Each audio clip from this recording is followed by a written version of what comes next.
You're tuned into RX Radio. Movement prescribed.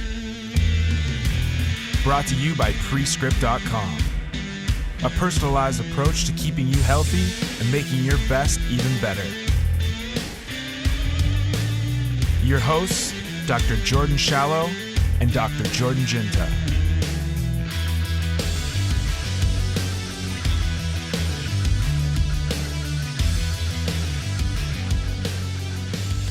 To get your professional opinion on this. I've told 0 people about this. I'm so excited. Well, I went to a bar when I was in Sydney last, like before I flew back.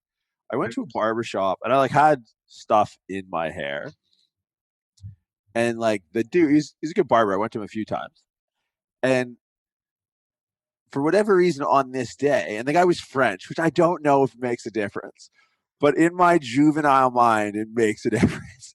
And he's like, "Oh, do you mind if I wash the stuff out of your hair?" And usually it's a spray bottle, right? Like when I'm in Santa Clara, my barbershop is right around the corner from Sundown, right from your office. It's right. Done right barbershop. I go see Santi or I go see my man, Big Elvis. I usually see Big Elvis. And what Steve Perez will do is he'll take the spray bottle and regardless of how much dumb shit I have in my hair, because I have no idea what I'm doing, he'll just spray it until it goes away. Right. Right, but that's barbershop 101 to my knowledge. I think they play some different games in France. Just saying. Because and I was a barber. It was actually called something barbershop. It wasn't a salon. I can't. This situation doesn't work in a salon. Right? You stop going to salons when your mom stops taking you to go get haircuts. When your dad wises up that you've been talking to ladies with curlers in for an hour and a half, it's and you all of a sudden know the characters on the Golden Girls. You're just all right, I'm putting a foot down, no more salons. He's going to go to the barbershop. He's going to learn about the Bears, and he's going to learn about Coors Light. And I'm going to teach him a few swear words. Long story short, another man washed my hair. Don't know how to feel about it. It's actually been on my mind for about 3.5 weeks. I just stashed it subliminally, and because I literally wrote last time I thought about it, I wrote it down. I was because I consult with you with things that people don't realize. The text messages you get, if I ever wanted to run for political office and our text threads got exposed, I'm just thinking of them right now, man. It's just there's been more references to just. And this is the stuff we could talk about and probably shouldn't talk about. But I can think of 7 different times where the word glory hole has been used in a text message thread between me and you. So, and that's the stuff we could talk about on a podcast. And we don't have sponsors or anything. We just have respect for you as human beings, which we don't for ourselves. And it's just I write down things that I want to run by you because you're my confidant. And one of them was, another man washed my hair. I have do you have experience with this? Have you? Because you're not supposed to enjoy it, right? This is like a George Costanza gets a massage thing. I was I have no idea how to interpret the situation. How did I get here? Oh my God. Dude, I have so many thoughts running through my head right now. Please divulge. Go. I'm trying to think if I've ever had a man wash my hair, and I can't say I have. I went through the whole mom took me to get my hair cut. I've had a woman wash my hair in that same way. And, it's different. It's different. It's different, right? It's different. Right. It's man. I don't know. I don't know how. I mean, let's start here. Did you enjoy it? I'm not one for Did you get goosebumps on your arms? No. It wasn't anything like that. I think the beard may have been a different story. I think that's a little that's scratching a dog behind the ears kind of thing. Okay. But I don't know. It was just I was sitting there whatever. Okay, do what you got to do. But just the whole setup, I think, is so effeminate. I don't necessarily care that this chair and sink are black. It's just nothing about this situation is redeemable. It's just kind of get it over with. So would you go back to that barber? Good question. And here's the other hard part too, right? Good barbers are hard to find. That's true. right? So at what point is the hair washing? I mean, I think I would, but I honestly think I would make a conscious effort or reminder to not have to put anything in my hair that needs to be washed out. I think it's burned in my brain enough to be like, go for the pomade in the morning, flashback, PTSD, another man washed your hair, and you put like, you know what, I'm just gonna go with it, kind of like au natural today, because I just can't, you know, and it's not like going to be a thing. Maybe I wear a hat on the way in, and it's just ready to go. But yeah, that was, I don't know if anyone out there has ever had, like any other male has had another male, because girls with girls, it's just entirely different. Guys' perception of what girls do when they're on their own time, we just assume there's pillow fights in the salon. I'm assuming based off of all the information that some websites on the internet have told me. But it's just like, it was, if anyone has had experience with that, do let me know. Because I've been going to a barber for like a minute, right? Like, I really probably got into it.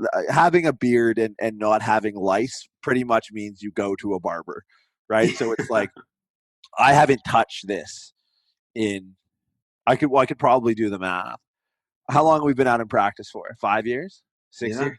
Yeah, five and change? 5.5. So I would say about 6.5 years. I went into the bathroom, tried to go a solo mission, clean it up, and it just ended up taking left, right, and I ended up walking out like face naked as the day I was born. And I was like, okay, whatever this situation is, I'm not touching it. So like, it's been 6.5 years, and not once has anyone been like, let me wash your hair. Right? Like, because it's a slippery slope. Like, next time I go buy a pair of Jordans, like, is the guy going to want to like wash my feet? Like, where does this end? Oh man, I just don't know. Like, because the weird part was, like, in times before, I've seen this guy probably 3 or 4 times. There was no proposition of the hair wash. Now, am I the altar boy?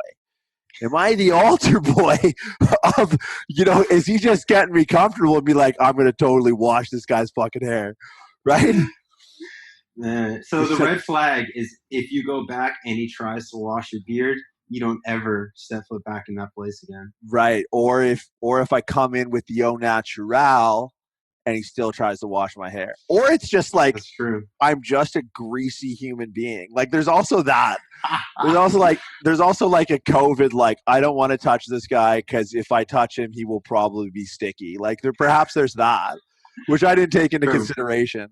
That's true. Which is always a very real possibility. But I don't think, like, maybe I was coming from the gym. No, I was going to the gym after, so it wouldn't have been that. I don't know. But that was something I felt that I don't even know. I may have wanted to text you it in the time, and I was like, I need to let this percolate. Like, I need to sit with this for a bit and think on it before I let this out into the universe. Because, like, toothpaste doesn't go back in the tube. Another man washed my hair.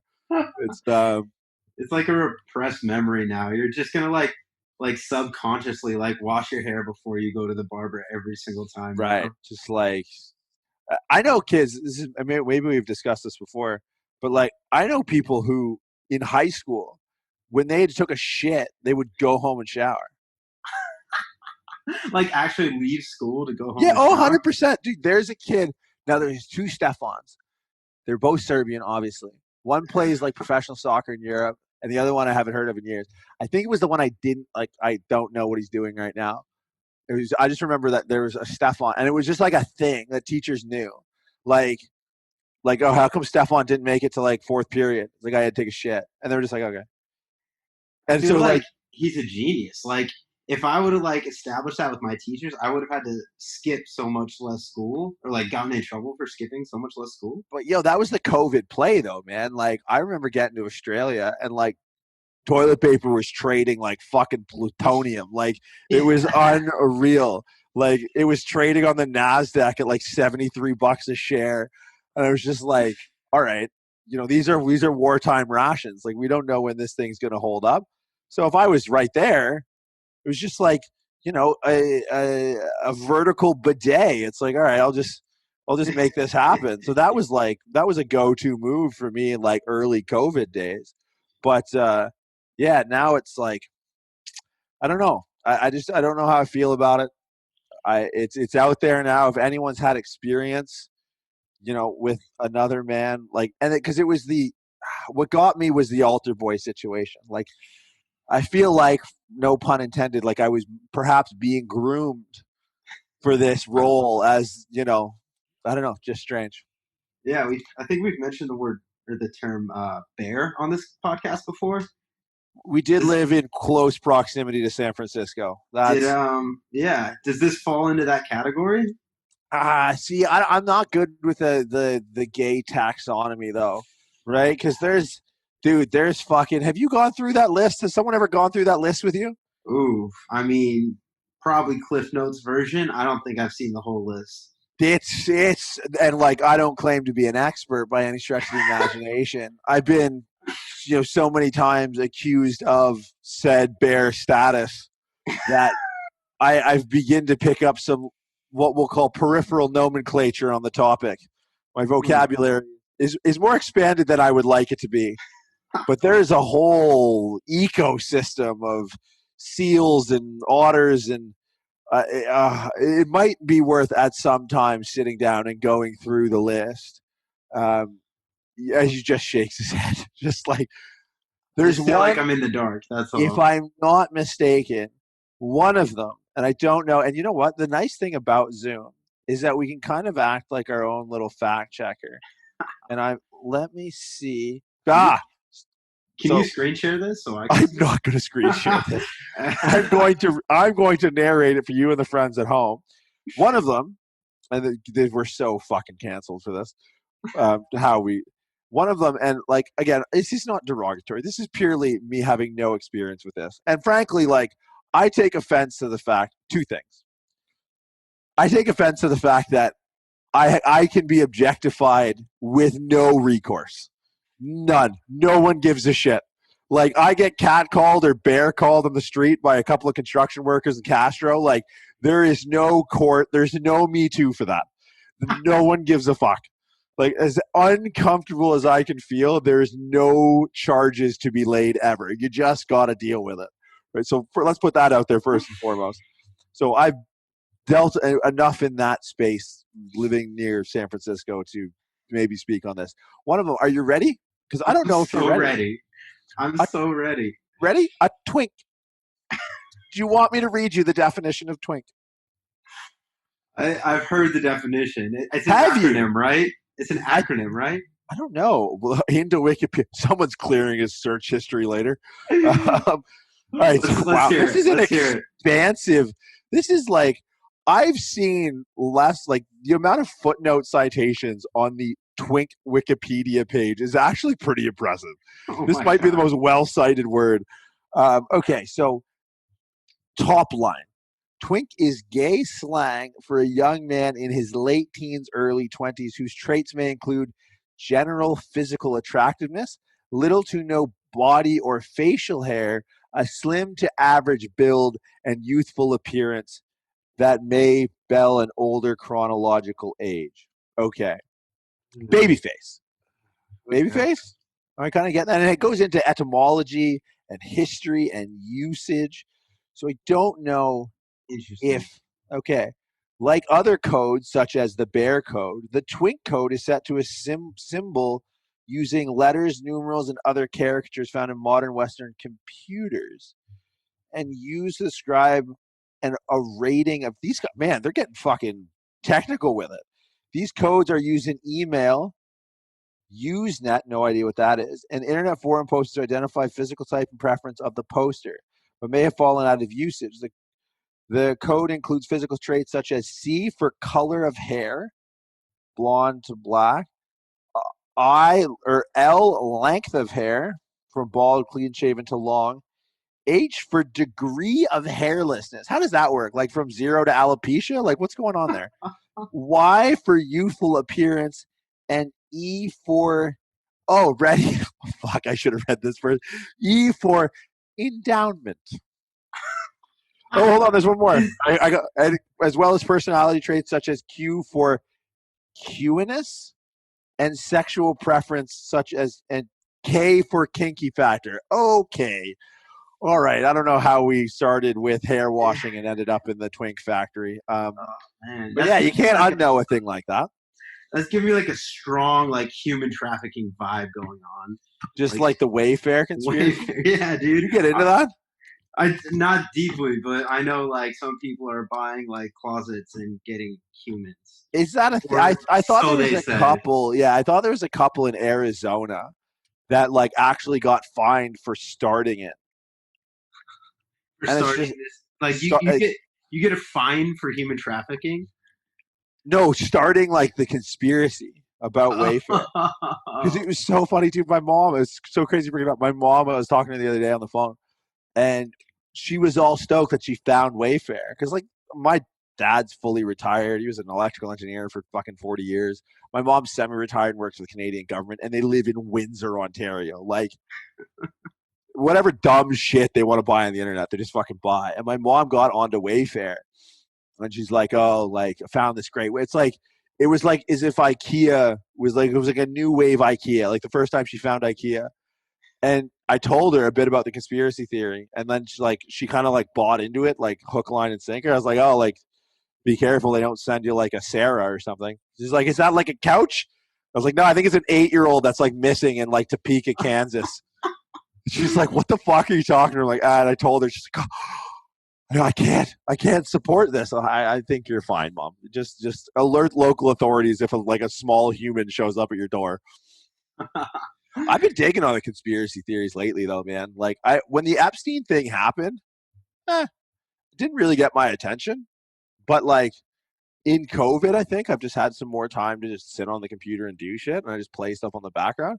It's kind of fucked up. It's kind of really fucked up because that one like doesn't even seem like a theory. It's just like, oh no, this is some shit that happened, and you're just like, okay, that's really fucked up. That's pretty fucked up, man. Yeah, some like creepy old dude like getting back massages and like hand jobs from like teenagers. But okay, as bad as that is, and the insensitive altar boy reference aside, is it a little worse that like I think the systemic issue is way worse? The fact that it's like you got Clinton on the plane like 30 times, and this is a guy that got like roasted for getting like gummers in the Oval Office, and now all of a sudden like it's kind of not as big of a deal. Yeah. Like people have a weird thing with like individual acts, but they're not as good as picking up like systemic. Like, do you remember Donald Sterling? Do you know that name? Sterling. So Donald Sterling was the old white dude that was the owner of the Clippers. Okay. Do you remember that? Do you remember what he got in shit for? No. He's like, fuck. The guy's probably 70 years old, maybe older. And he's like obviously a billionaire, right? He owns a fucking basketball team in LA. So he had like a piece, right? Like a, I don't know. We'll call it a girlfriend, but like 50-year age discrepancy. And, you know, this chick was playing the game, right? Like got herself a sugar daddy. So she would get tickets to the game, obviously. And I forget and I'm not going to repeat the exact wording of it because it was pretty heinous. But like this Donald Sterling guy kind of got outed by this girl, or text messages leaked. Basically, he was saying, look, don't bring African-American men with you to the game. And it's like, first off, who's that tip-off, homie? Like, who's your point guard? Who's your center? Right? Like, who's your power forward? Like, if you don't bring like African Americans to the NBA, you're bringing like the racquetball club. Like there's not an NBA without it. So, but the weird part was there's like a huge outrage, and rightfully so. Like total piece of shit move. Like no respect for the players that make him his money, a lot of the coaches and the staff, and a lot of the people that are asses in the seats. Right? Like there is obviously a certain affinity in that culture for the game of basketball. But 10, 15 years prior to that, Donald Sterling was on record and fined for putting together systemic company bylaws to actually, because he made his money in like housing developments, actually limiting the ability for African Americans to rent his properties. Damn. So what? But it's weird how people like they fixate their outrage machine on like individual acts, right? Where it's like rather than like systemic oppression, they actually get more they get more outraged with the individual act, and it's like it's one. I mean, granted, the individual act of sending your side piece or your gold digger a text message saying like, "Hey, no African Americans at the game," is a representation of the same type of guy that would put into legislation, right, or into company bylaw, like making it difficult for allow African Americans to rent his houses. But it's just like so interesting that the NBA didn't do fuck about that. The NBA was like, that's just an old white dude doing what old white dudes do, and like totally swept it out of the right. And no one cared. There was no tweet storm. There was no hashtag. And then all of a sudden, he's just like, he says that thing, which is bad, and that's when everything came crashing down. People are strange, man. I fundamentally don't understand people. Well, it's the systemic stuff is a lot less tangible, right? Right. It's like things that have been put into place and things that, people have just accepted for so long that they just say that's how it is instead of like challenging the norm or challenging, these existing things. And that's how the systemic stuff kind of comes to power or just gets kind of reinforced that that's just how it is. Well, I think it's crazy to me because like I studied history and poli-sci. I'm sure you guys in the States studied like World War II. Mm-hmm. Like that was pretty bad. And that was like super like right wing. But I think there's more cases and tangible expressions of individual acts with World War II with basically what Nazis did that makes it somehow different than the way we refer to like Mao's China, because Mao's China was like communist, but kind of like leftist if you think about it, like extra like almost the pretext for Marxism, or actually like a direct representation of Marxism, which is like kind of a left-leaning idea, but it is systemic. So it's like no one ever talks about Mao's China or like as the Soviet Union, because it's just like one is like the Kremlin, or it's the Kremlin now, but like one is like government organizations and all this stuff, and the other is kind of like this rogue group of like individuals that band together and to make a bunch of Nazis, and obviously becomes a government organization. But like it's just crazy to me that people can't see like through a bigger lens, if that makes sense. Yeah, I think this affects way more people. Yeah, well, there's a thing that there's, when there's that actionable item, like you did this thing is wrong, as opposed to this process. We don't like this process, but what the fuck are we going to do about it? Right. It's harder to change a process than a thing or an event, or I guess a person. A person. Yeah, because you can't cancel a process. Yeah. You can cancel a person. Yeah, it's just, I don't know. It's a little concerning, man, because like I'm back in Canada now, and like, because I was lucky, dude. In Australia, like I don't think I wore a mask the entire time. I didn't have one until I had to go to the airport to fly back here. So now I'm like walking through lobbies, because I remember we talked about this like early days episodes about like not being able to read a room, and like we kind of ripped on the kids we went to school with, like just like the mental midgets that couldn't like start and or maintain a conversation with like their incoming patients. And it's like there was a study done that, and they just used the eyes.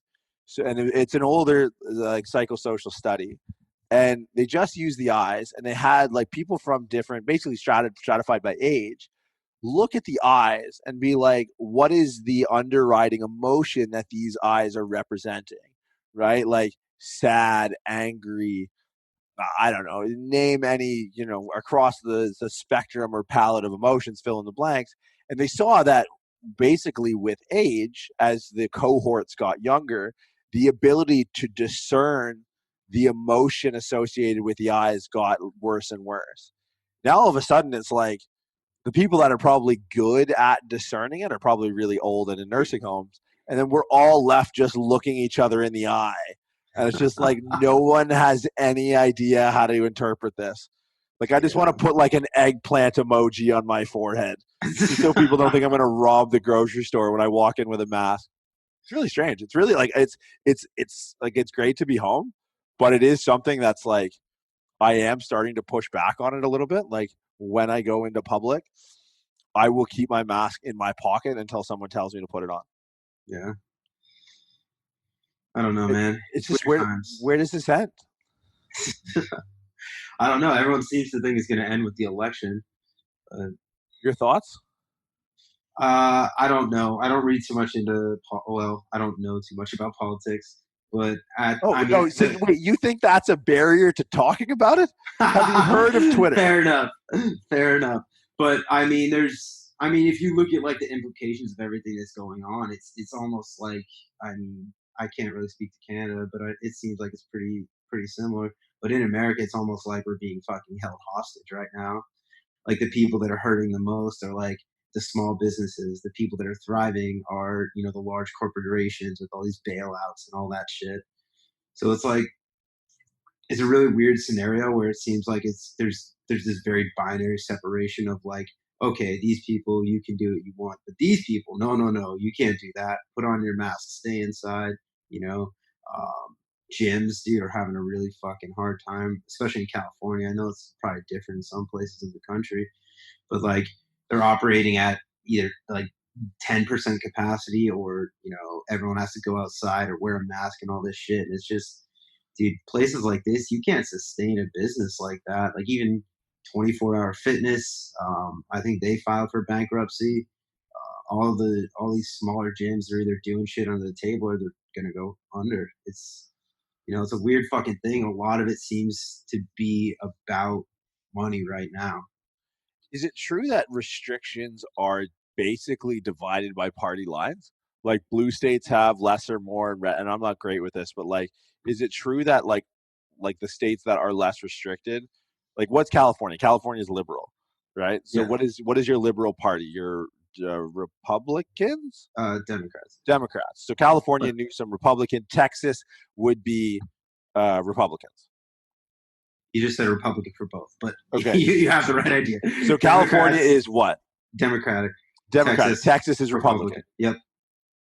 I know people are lifting in Texas inside without masks. I see them on Instagram every day. Shout out Rob, World Breaker, Savage Hall. But like, is it, and that's just obviously the sample size of one, but do blue states, because I know New York is another very liberal state, very blue state, right? Blue is liberal. I got that. There's also a donkey and an elephant in there somewhere. I'm pretty sure California is a blue state. New York is a blue state, right? They're voting Hillary. They're voting Biden, 100%. They're anti-Trump states. Now, I know them to be in heavy lockdown, or they were the heavy, and obviously they're the biggest cities and taking that into context. But is it true that states that are more conservative in their politics have opened up more than states that are more liberal? Probably yes. I think there is a correlation to population density there also. Right. Like I think more metropolitan areas tend to be more liberal or more democratic. And along with that, there's going to be more people, higher, I don't think it's a higher rate of occurrences, but a higher number of cases. Sure. That sort of thing. I don't fucking know, to be honest. But yeah, I know. I see people lifting in Texas, and I'm like, motherfucker. Just drive. Just go. Yeah. I've been lifting in a tent for 6 months now. Do you think it might be a case of like, okay, they can still exact state law, but they're exacting a state law so that hopefully the constituents want a change, and then one of the changes that they will bring if elected to the presidency, which I think is Biden, right? Biden and Kamala Harris. Biden, yeah. Which is like a major concern. Grandpa can't say that. He's not well. There's no good scenario here for America. I'm just gonna move up to Canada with you. Yeah, dude. I don't know. Like, it's good to be back. Don't get me wrong, but there's like a passivity to like the way Canadians are that they just yeah, whatever. Yeah, no worries, no problem. Yeah, no, it's all good. Where it's like that has an outer limit too, right? Like it's a little bit concerning. Like I don't want to sound any alarms or anything, but like there is kind of, because we're super liberal, like across the board. And like at best what you could hope for from Canadian politics, I think, is like classic libertarian. I think is probably what would be the ideal. But like there's a conspiracy, speaking of conspiracy, it's a good one, that our prime minister is actually like a born of wedlock, like a Bad Boys 3 version of Fidel Castro's kid. Oh, it's fucking amazing. Wait, what? It's the best conspiracy theory ever. They're saying that the prime minister's mother, so the prime minister currently is Justin Trudeau. His father is like one of the most revered politicians in Canadian history, who's actually prime minister as well, Pierre Trudeau. And it said, because Pierre Trudeau had a good relationship with Castro when he was alive, and they would travel to Cuba often, that Castro jumped Trudeau's mom. And that's how we got. So there's like pictures of like young Castro and young Justin Trudeau, Dude. which is fucking amazing. It's amazing. Like it's so good that someone like it is 99% not true, but the 1% of like just universal uncertainty is so good. It makes for like, I'm not a huge meme guy, but some of the memes are just tremendous. That's fucking wild. While we're on conspiracies, have you heard about the QAnon or QAnon? QAnon, what is it? QAnon, yeah. Oh, I love it because it paints Trump to be a superhero. Am I to understand this? He's somehow like pursuing, and like he's like Dexter. He's like a dumb president by day, but he's pursuing like the world's elite. Dexter, as in Dexter's Laboratory. Right, or the guy that like probably more Dexter's Laboratory gone wrong. He's a Dexter's Laboratory accident is what he is. Okay. But yeah, the QAnon one is like, it's just amazing to me, the web of obscurity that gets spun to build validity in it. Like, the linguistic jumping jacks that people use to make these conspiracies hold water. And it's like, I have a very like peripheral understanding of what QAnon is. What is your interpretation of what QAnon is? Dude, just very base level. Apparently there's some secret society where people are like eating children. Right. Like yeah, for the adrenochrome. Yeah, exactly. One. Right. Something like that. And then somehow Trump is going to be the savior that saves the world from the secret society of people. I love it. It's incredible. It's so good. It's like, to me, that's like the Church of the Flying Spaghetti Monster. It's just, I thought about that. It was like, for a long time, there also remains to be conflict with,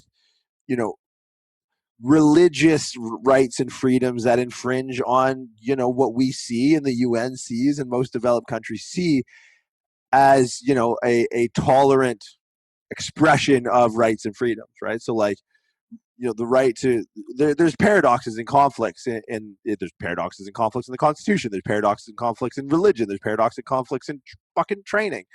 But like, for a long time there was the issue with face coverings in Muslim religions, right? Like hijab, niqab, the whole nine of like, look, it's a security issue if we're just looking at like the reverse censor where you only see the eyes. Like, that's got to be an issue, right? And airports, they have private rooms and women's only and like female only training sections and gyms. So like, but like, I got a beard and you're asking me to wear a mask. I'm like, fuck, man.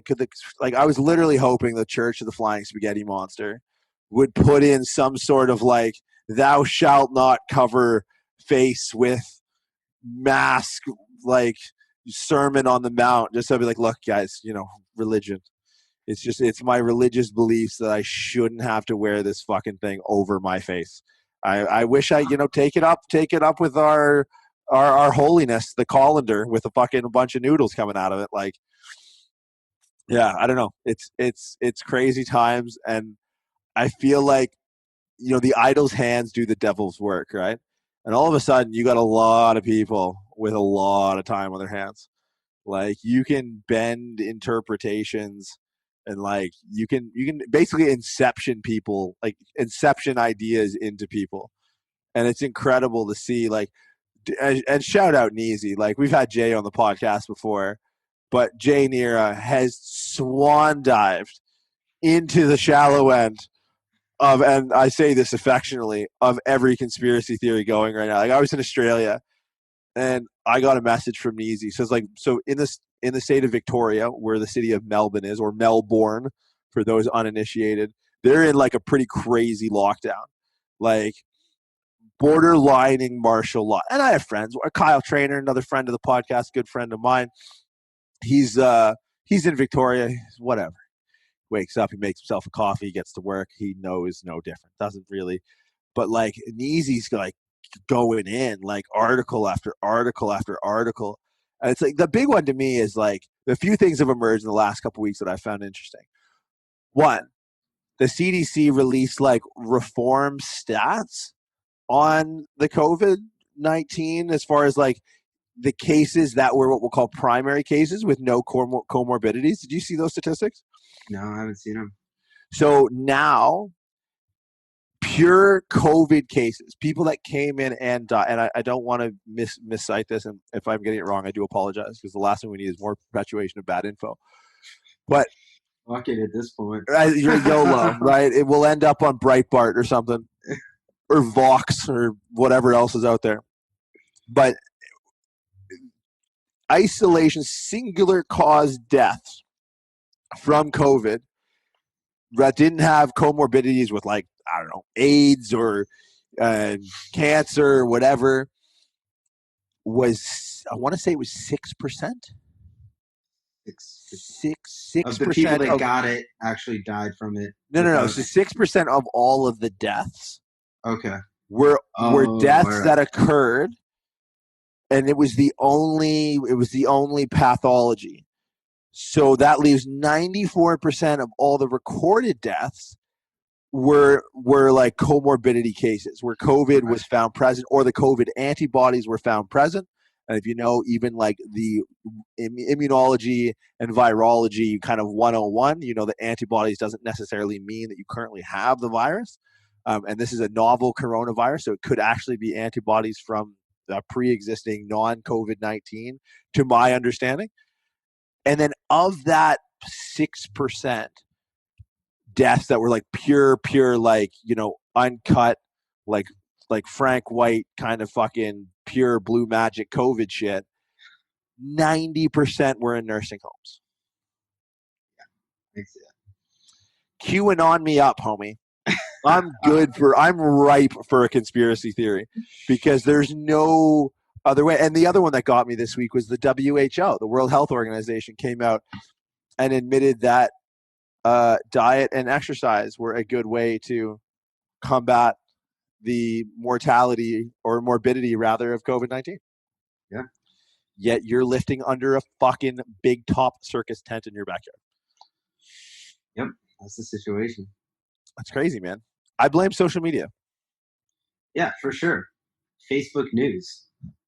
Well, yeah, it's the only thing that's different, right? Like if we run the pandemic equation, and we can run this back from like I couldn't imagine, like before like germ theory, like before we kind of knew what like bacteria was and how this stuff happened, let alone how to manufacture it in a lab in China and let it loose on the world. Like we just used to think this was like the devil.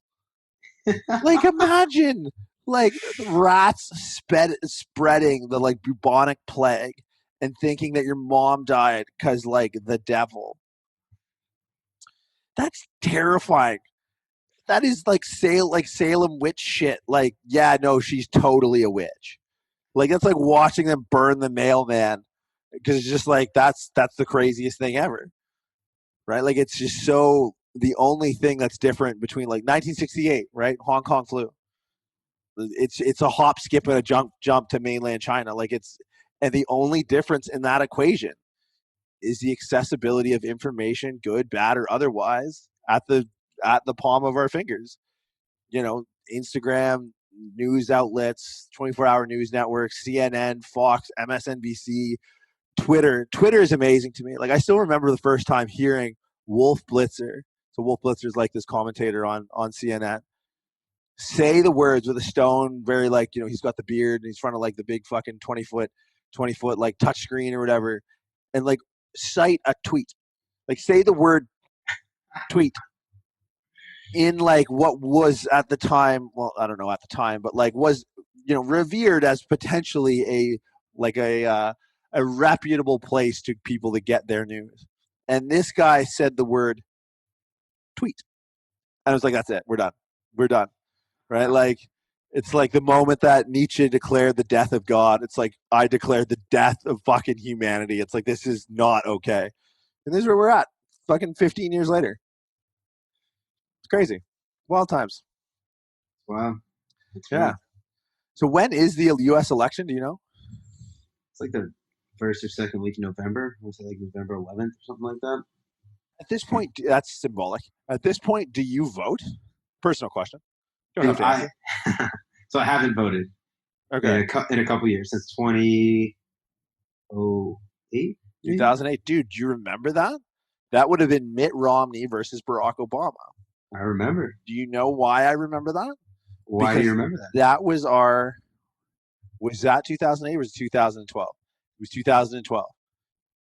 Because the first one would have been, no, it was Obama's first term was 2008. I remember moving to California right around in September of 2012, Yeah. 2012, and it was the Romney Obama up for a second term, and I couldn't for the life of me figure out why. And I still remember like so clearly. So we went to school with a kid named Sawyer Hildebrandt. Sawyer is, if Twin Cities, Minneapolis or Minnesota was a person, it's Sawyer. I love Sawyer to pieces. He's a great dude. He's very passionate. He loves what he loves, and one of the things that he very much was fond of was the Obama administration. Very, very liberal, you know, and coming from that part of the world, you know, it's a roll of the dice when you're dealing in the Middle East. You don't know if you're going to get peace signs or hoods. But soy, you know, very ethical dude, pro Obama, seemed to be well read and seems to be still somewhat connected. Obviously, you know, Twin Cities has had its issues in the last, you know, the news in the last year or so, more recently in the last 6 months. And he's been like, you know, outspoken, and I've read the stuff he's put out. Soy in one corner, standing 160, 175 pounds, 5'8", 5'9", and on the other corner, Alyssa Holem. Alyssa Holem thought Obama was the next Nazi. He was birther. Do you remember the fucking birther conspiracy? We're like, yeah, like, no, he was totally born in Kenya. Like, wait, what? What are you talking about? Like, no, totally. Like, totally born in Kenya. And it was just like, okay. And she thought like her father was going to be unemployed. And from what I could gather, she was quite wealthy. And I don't want to trash either of them. Like, they were both good people. But that's what got me. They were both good people. Like, I remember being friends with Alyssa. I remember Alyssa was one of the first people I met on campus. Soy was one of my best friends. I trained with him every day.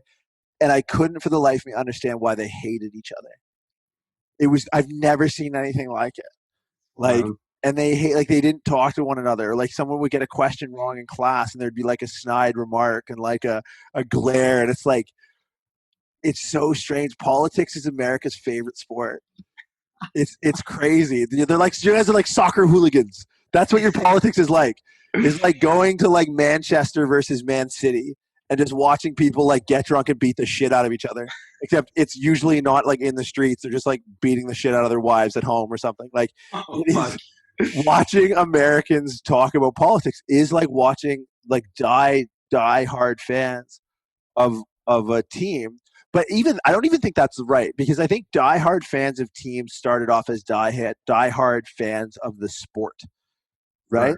Like, I think all soccer fans were indoctrinated with the love of soccer first, which actually makes the fights between, you know, left, right, blue, red, elephant, donkey, Trump, Biden, a little weirder because, like, I mean, I guess you could make the comparison that falling in love with America first is, Right. you know, the falling in love with soccer. But it is literally America's favorite sport. Because, like, look, I don't know. I was a Toronto Maple Leafs fan, and then Luongo got traded way back in the Dizzy, and then I was like, all right, now I'm a Vancouver fan. And it's like we see it in the Bay Area, like, oh, man, Curry shooting the lights out. Everyone's a Warriors fan. Yeah. But I've never met anyone jump the aisle. Anyone that go like, this guy's got a point. This donkey fella over here, like watching the DNC, I kind of like what this guy's saying. It is the craziest fandom I've ever seen. It's wild. Yeah, it's super fucking wild. It's like, I mean, my dad and my uncle are like on opposite ends of the spectrum. And can I take a guess without outing your father? Can I guess what the guy in Dallas, the outskirts? I'm going to highlight out, and you correct me if I'm wrong. The outskirts of Dallas, Pennsylvania, because that matters. The outskirts of Dallas, Pennsylvania. House on the hill. Outskirts. He's kind of like if John McAfee was like an osteopath. So I'm gonna just go out on a limb and say that he's not voting Biden. You'd probably be correct. Safe on that limb, all right? Yeah, you're pretty safe with that. And then your uncle, obviously, like other side of the spectrum. He's like almost Tim and Hat, like fucking conspiracy theorists too, in like his own ways. But they're like complete fucking opposites, dude. And listening to those two talk politics is fucking hilarious. Like, does it bring internal dissension into the family? Like, are they still like friends? They're brothers, right? So it's like this like deep rooted like I don't know. People in my family are just very competitive in a weird kind of way. So it's like this, yeah, right. Yeah, if you have ever met me, it's so it's almost like a fucking competition for them. Like I mean, they love each other and they have like each other's interests at heart, but it's like it's truly a competition. So like they're still getting Christmas cards and shit like that. Yeah, for sure. It'll just be like your Christmas gift was I donated $500 to the DNC under your name or something. Exactly, dude. That'd be incredible. Oh fuck. Yeah, but it's wild, dude. People like they fucking double down on whatever the fuck they believe in. It's usually like one or two things. Like in Dallas, Pennsylvania, it's like they're gonna take my guns. I'm Republican. Well, that's the hard part too, right? Like to be identified as a party, you almost have to, because like people I think are going to ultimately vote on one or two ways. And this is how I kind of look at it, and with what I read and what I listen to, like there are people who are going to be staunch single issue voters. Absolutely. Right? Because they have one thing in their life that they hold. And like, let's maybe break this down. Education, healthcare, transportation, you know, Second Amendment, that's the gun one, right? Yeah, guns. Right. Second Amendment. Maybe we get into abortion, freedom of choice, right? The fucking Rover versus Wade or whatever it was. And it's like, those are the jurisdictions, right? Those are the tent posts that divide the left and the right, right? And the thing is, people will probably have to sacrifice. Like, let's say we could list those things in order from like 1 to 7 or 1 to 8, and assign a numerical value of importance to the opposite decision being placed. Like, if I said no, we're gonna allow for abortion, and you're an anti-abortionist, what number do you rank that in severity of 10? Right? And then the highest number is going to be the party you don't vote for, right? So like basically, like that's how or there's one superlative, doesn't matter. You know, someone's out there yelling "kill babies," but as long as I get my AKs, like I'm sweet, and no party can represent that, right? Which is weird. Made weirder again by the fact that like if the idea of a democracy is to have it be a direct representation of the people, to my recollection, Hillary Clinton actually got more of the overall populace. She got more votes by like, you know, not an outright win, or like it was an outright win, but she wasn't running away with it. But because of the way the electoral college system works, right, she didn't. So what she did was she won by larger margins in cities, and I could be fucking this up. She won by larger margins in cities where she knew she was going to win, i.e. California and New York, right? But there's only so many seats that can be represented in the House from California and New York. Obviously, large cities, but Trump was able to kind of pick up the garbage in front of the net, turn a phrase from Mighty Ducks, and really clean up like the Midwest and one, and maybe not even one, but like was able to skew a few of the swing states in a way where he was able to like act as, or a third party may have acted as an impedance to her getting those seats in those integral places. So like, in California, like it's good, they're going to vote blue forever. New York, they're going to vote blue forever. So, getting a bajillion, like getting all those votes in California doesn't actually mean if those votes tally up to a greater representation of the overall population that you're going to win the election, which to me was like total mind fuck. Because I'm watching one ticker that says the overall votes. And I remember this. I was living on Descanso Drive. And this was I actually remember watching, I was living in California when Trump got elected. Or I was in California when Trump got elected. And I remember looking at the ticker, like the letters with all the numbers coming in. And then the ticker above said Donald Trump, President of the United States of America. And I was like, oh, no, someone call CNN. They can't read the ticker. And then someone explained to me like the Electoral College. I'm like, oh, ain't that some shit?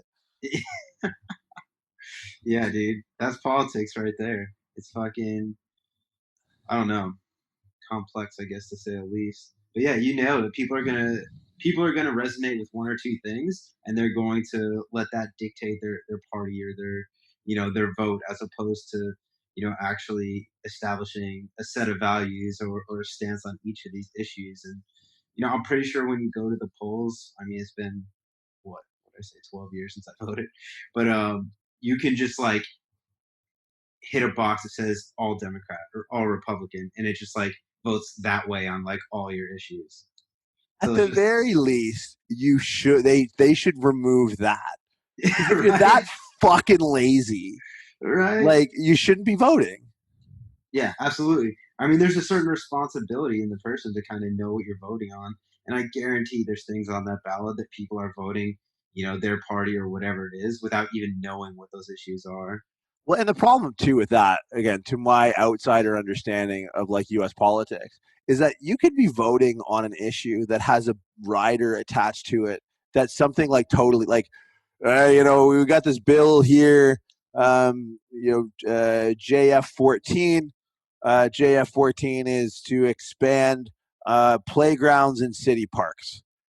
I was like, oh, fuck yeah, dude. Like, that sounds like a good bill. And then they'll attach a rider to it that goes, oh, yeah, we're also going to kill all of the cats in the Humane Society. And you're like, whoa, like parks are good, but why is that this totally fucked up like tumor on this? Like, and so like it's weird that you can glass over it, and you can even have like, bipartisan issues on one bill because there's the main issue of the bill, and then there's riders attached to different bills. And I know voting on bills is different than voting for voting for a party, but still it's like, even with what you're voting for, sometimes it's not what you're voting for. Yeah, absolutely. I can't help you. Have you ever watched Whose Line Is It Anyways? Yeah. Do you know the tagline for that show? Do you remember it? Like the original Drew Carey days? Oh man, it's something about like he talks about how many points each section is worth, and the points are worth absolutely nothing. Right, where the rules are made up and the points don't matter. Like exactly.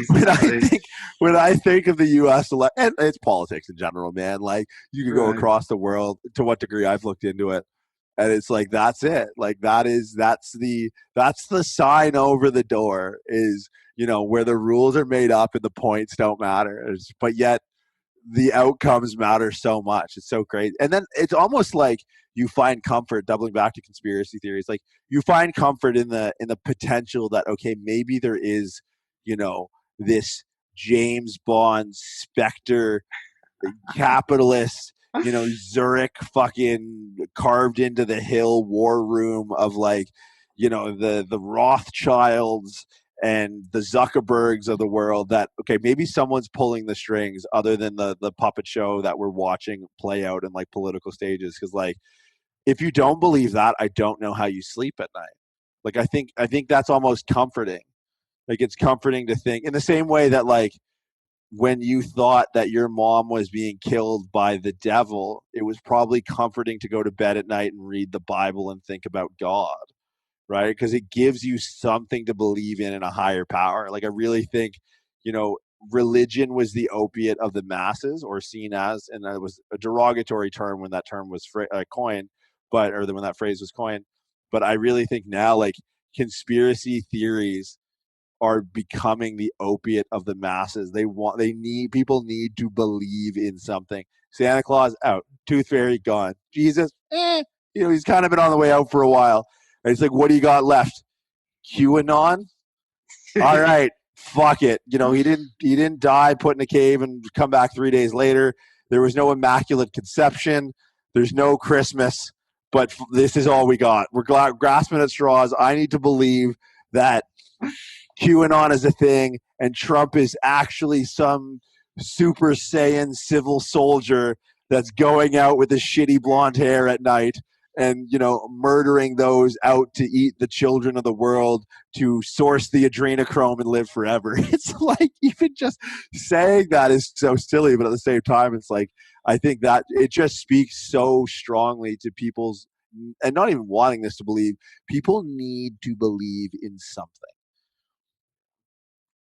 But that's a dangerous void to create, because that void is a vacuum.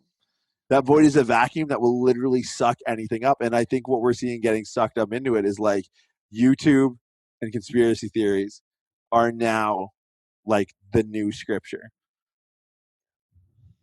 Fucking wild, man. Crazy times. This is a fitness podcast. Here we are.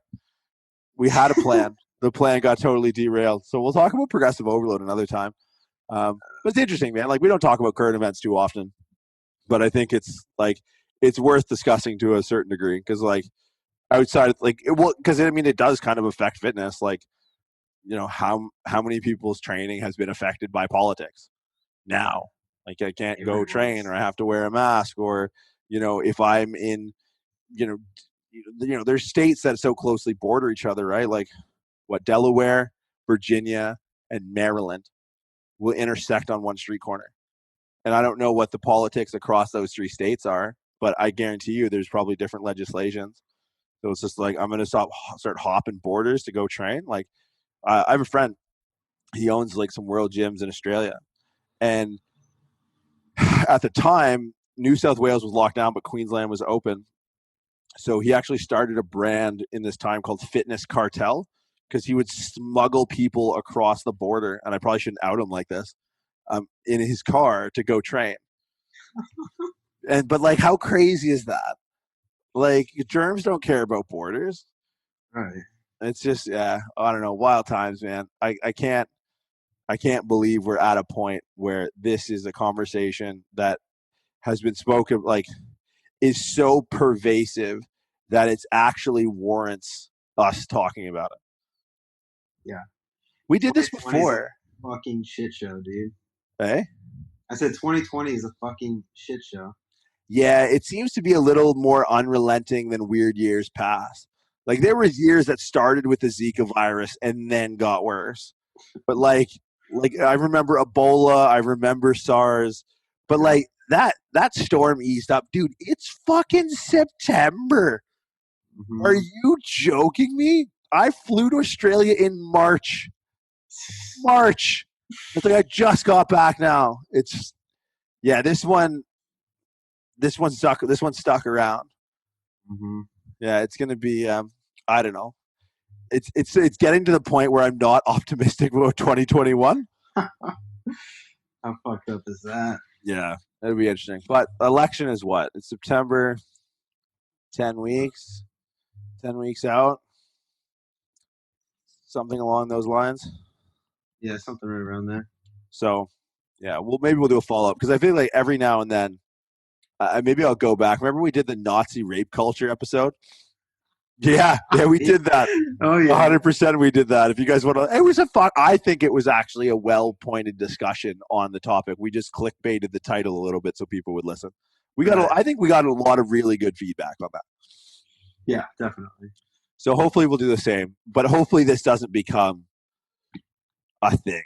Like, hopefully we don't have to transfer our podcast domain to like out of fitness and into like politics or something. But so this is our annual. We'll call this an annual thing. This annual. This is our like State of the Union address. The State of the Union address. The RX Radio State of the Union. That's the episode title. That's pretty fucked up. All right, that'll be it. We'll talk about progressive overload another time. It's fun when this happens. Yeah, I enjoyed this. People don't hear like how these podcasts are. What do you want to talk about? I don't know. Oh wait, yeah, does this French dude totally wash my hair? Quick, turn it off, turn it off. And it's just like, oh shit. It's any wonder we got through grad school, man, because that's literally how all of our conversations went. So what do you think about the spine? Oh fuck, man! Remember that time we hit Dan Signs in the dick with a cue ball? And then it was just like we got. It's still funny. It's still funny. Yeah, dude, that's all I'll ever remember about him at this point. Oh yeah, no. Shout out Dan Signs for really taking one for the team. His legend will live forever. Oh, for sure. But all right, that's it, guys. We'll get back to more serious topics like progressive overload and exercise progression in the next episode. Until next time, guys, thanks for tuning in. I don't know, share the podcast or don't or whatever. If you want to say hi, just take a screenshot on whatever you're listening to and throw it up on Instagram. I'm at _muscle_doc, and my partner in crime, as always, Jordan Jiunta we're going to the Functional Chiro. Yeah, we're doing at the Functional Chiro. It's revived. It's revivified out of the ashes of 2020. The Functional Chiro Instagram page lives on. So do go, for all your daily hands and faces and barbell lifts, do go to the Functional Chiro on Instagram. So that's it for me, guys. I don't know if you got anything. Thanks for listening, guys.